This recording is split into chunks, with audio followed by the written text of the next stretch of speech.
स्वागत है आपका फिर से हमारे चैनल में भूतों का शहर लखनऊ का रहस्यमयी महल। लखनऊ, जिसे नवाबों का शहर कहा जाता है, अपनी शाही विरासत और तहजीब के लिए मशहूर है। लेकिन इस शहर की गलियों में एक ऐसा महल भी है जहां रात के अंधेरे में अजीबोगरीब घटनाएं होती है। इस महल का नाम है बेगम कोठी, एक खंडहरनुमा हवेली जो आज भी अपने अंदर छुपे खौफनाक राज से लोगों को दहशत में डाल देती है।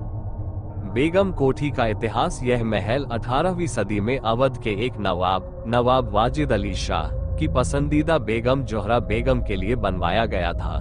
कहा जाता है कि बेगम बेहद खूबसूरत थी और नवाब उन्हें बेइंतहा प्यार करते थे। लेकिन सत्ता के संघर्ष में नवाब को अंग्रेजों के हाथों हार का सामना करना पड़ा और उन्हें अपना महल छोड़कर जाना पड़ा।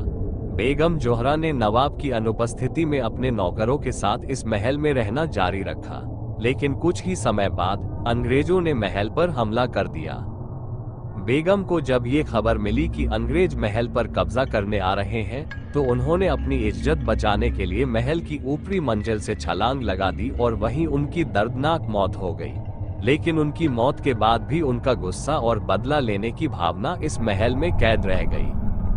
रहस्यमयी घटनाएं। बेगम कोठी कई दशकों से वीरान पड़ी है, लेकिन आसपास रहने वाले लोगों का कहना है कि रात के समय यहाँ अजीब घटनाएं होती है। रात के समय महल से आने वाली रहस्यमयी आवाजें। कई लोगों ने महल के अंदर किसी के चलने और भारी सांसों की आवाजें सुनी है। बिना वजह ठंडक और अजीब साया। जो भी इस महल के करीब जाता है उसे अचानक ठंड लगने लगती है, भले ही गर्मी का मौसम हो।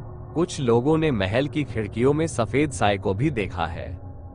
गायब होते लोग। कुछ लोगों ने दावा किया कि उन्होंने महल के अंदर जाने की हिम्मत की, लेकिन बाहर नहीं लौटे। उनका कोई सुराग आज तक नहीं मिला।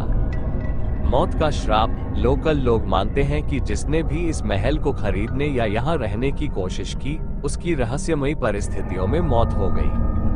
हत्याओं का सिलसिला। पहली मौत 1975 में एक अमीर व्यापारी रवि शंकर मेहरा ने इस महल को खरीदने की कोशिश की। उन्होंने इसे दोबारा बनवाने का फैसला किया, लेकिन जैसे ही निर्माण कार्य शुरू हुआ, मजदूरों को अजीब घटनाओं का सामना करना पड़ा।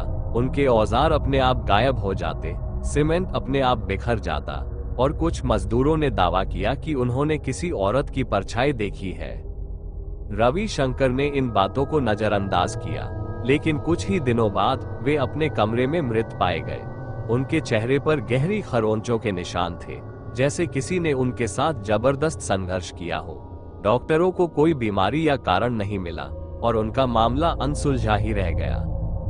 दूसरी मौत 1992 में एक कॉलेज के 4 छात्र अमित, रोहित, सुमित और करण ने इस महल में रात बिताने की शर्त लगाई।